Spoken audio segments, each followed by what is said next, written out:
that this is a possibility. And a lot of times, the problems we see in lecture and you do for homework, we bring out, at least I try to choose things that you wouldn't normally think of doing yourself. There's lots of problems in there that follow the same thing we've been doing.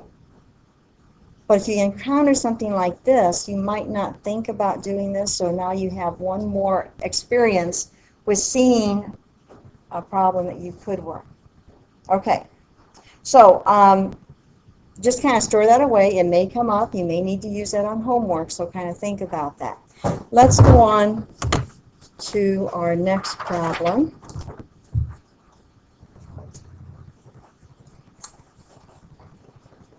Limit as x goes to negative infinity.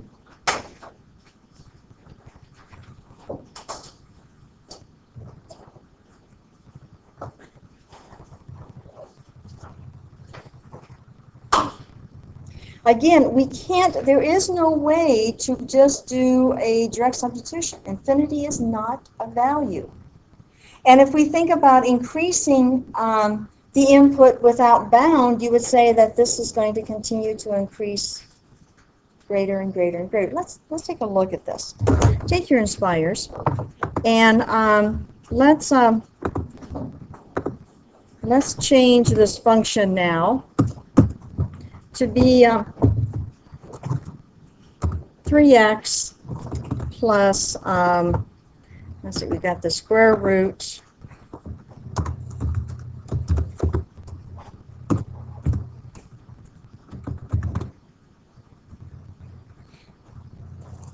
Now, if what we think it should happen, then as we increase the input greater and greater and greater, we should see this graph go up. Does it happen? Does it work?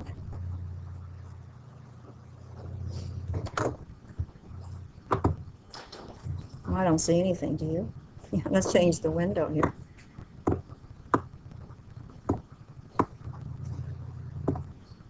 Oh, it looks like that's what happens.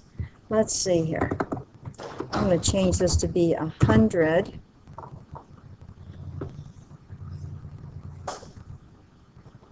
Well, I think we're right on that, right? Oh, what's the problem?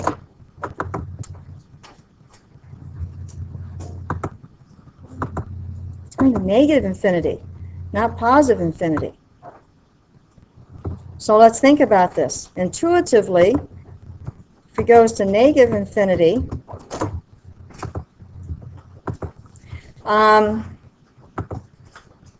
let's see, if it goes to negative infinity, then the 3x is going to get smaller and smaller and smaller, and this quantity in here is going to be getting greater and greater and greater, correct? And so you take the square root of a large number, it's going to, so wouldn't that also, you got the 3x, but wouldn't that also, in other words, is it going to go up or down? And when you look at this, does it go either? Look at that. It looks like you've got a horizontal asymptote, doesn't it? Okay, let's see what we can do. Analytically, what we can do with this. What if we place it, divide it by 1? Do you remember the algebraic move we always use when we're dealing with radicals?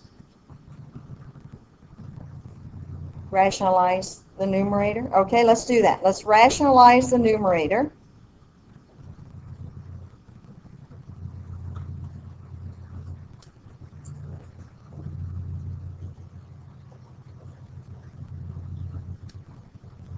So we've got the limit as x approaches negative infinity. The numerator, 9x squared, minus the quantity, 9x squared plus x. Whoops, be minus x, then we'll change it later. So we'll put a minus there for now. divided by 3x minus the square root of 9x squared minus x. That's the limit as x approaches negative infinity. Are you getting x divided by this?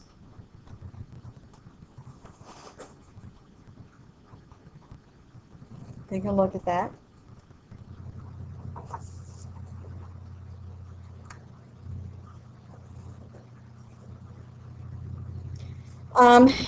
If we then do what we did on the beginning ones, let's I'll write this again. Divide by 1 divided by x, because that's the highest degree we've got. What do we get?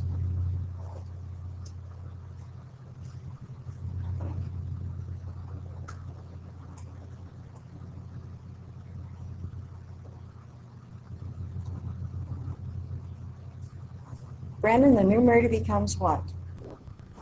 Denominator becomes 3 minus the square root divided by x.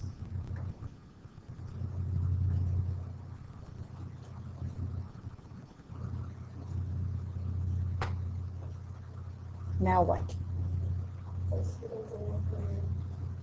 Whoa. Okay. Okay, when you said substitute, I was getting a little nervous there. Okay. Yeah, there you have a fraction. Which part of that fraction is going to exceed the other? Well, it's going to be the denominator is going to exceed. And so the this one right here is going to be 0, so that equals 1 divided by 3 minus 0. Or actually, hang on a second. That's a little bit of a jump, a leap there.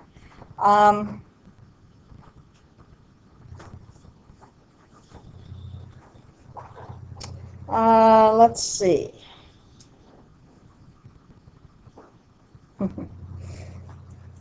These have got some twists and turns in them. These are the ones that you're definitely going to appreciate, having some models to go from. Negative infinity. 1 divided by 3 minus the square root of 9 minus x squared minus x. Because, you know, I believe you, but inside my head I'm thinking, really? If I have, you know, if I'm squaring this even, is that, you know, well, let's try this. Would you believe that the square root of x squared is the same thing as x? You got to be careful in believing things like that. But usually, you know, if we're careful with this, we can believe that. You know, the square roots can kind of come up and be a little different for us. Okay, so now I've got 1 divided by 3 minus the square root of 9x squared minus x divided by x. Remember your properties of radicals?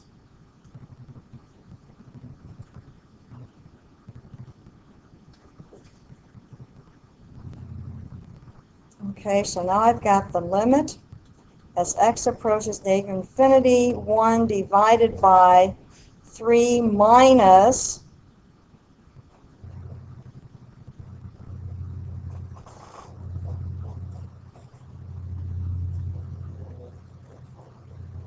nine minus 1 divided by x.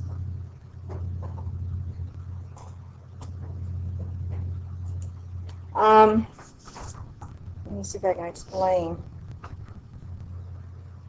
Yeah, I told you we have to be careful with this. What's going to happen here, this is going to be 0. I'm going to end up with 1 divided by 0. But I definitely have something I can see here. I mean, there's a line there for something, so I know it can't be 0. It's not undefined. The limit's not undefined. It doesn't have the, you know, the going to infinity or whatever. So let's go back. When we take this, when we square x is going to negative infinity, right? Is that what this says? So if I square, if I square that, I get a positive quantity. But if I take the square root of that, I've got to guarantee it's negative still, a negative quantity. You following what I'm saying? If I square, if x is a negative and I square it, I get a positive. I take the square root of that positive, I should get a positive, but I really need to think about it as a negative, because here in the true form it's a negative. So when I do this little bit here, I'm going to have to let x equal, whoops, let's make that an equal sign. Let x equal negative the square root. Remember, we have that duplicity going on when you take the square root of a quantity, the plus or minus part of it. Usually we take the principal root of it, the positive of it. But in this case, since we know that the input is truly negative, we're going to have to keep true to that. And so we're going to have to say it's negative, which makes this then positive and positive, and we end up with 1/6. But if you're, when you take out, because that's what you're taking out the 9 and it's a 3, wouldn't that still be 3 times the square root of? It's not times, it's plus. Remember, we're adding. Here we're subtracting. When you take out the 9, because Right. Let me put that step in here for us. I would have 1 divided by 3 plus the square root of 9, which would be 1 divided by 3 plus 3. so you're just making it 1 over x from there. Yes, because as x goes to infinity, that quantity goes to 0. Yes, absolutely. Okay? So I'll put that in here. So we have that. Okay?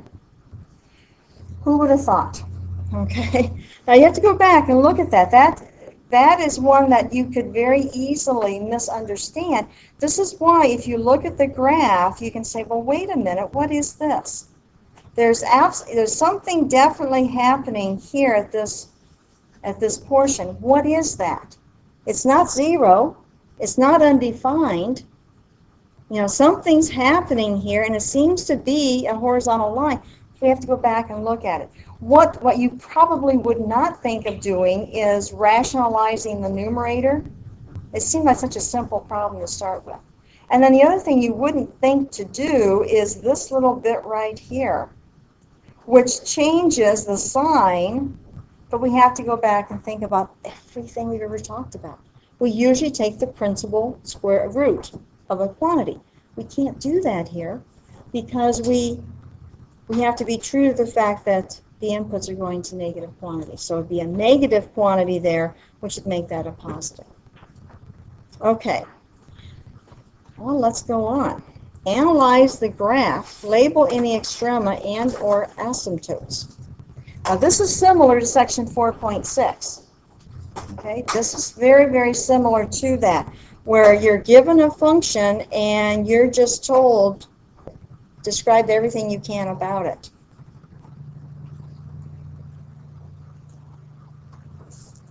Okay. You know, we can start wherever you wish on this problem. We can start, first of all, by looking at asymptotes, or we can start by looking at any extrema that you want. Since we just looked at asymptotes, let's do that first. So we were to find asymptotes. How do we find vertical asymptotes?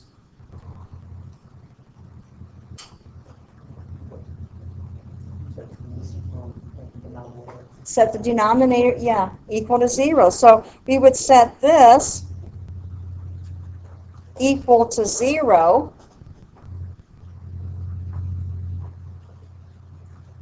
And if you think about it, is there any way for that denominator to be 0? You have an input value, you square the input value, that becomes positive, no matter what you put in. Positive times 4 is positive, add 1, that's positive. Is there any way to cancel out the 1 here? No. So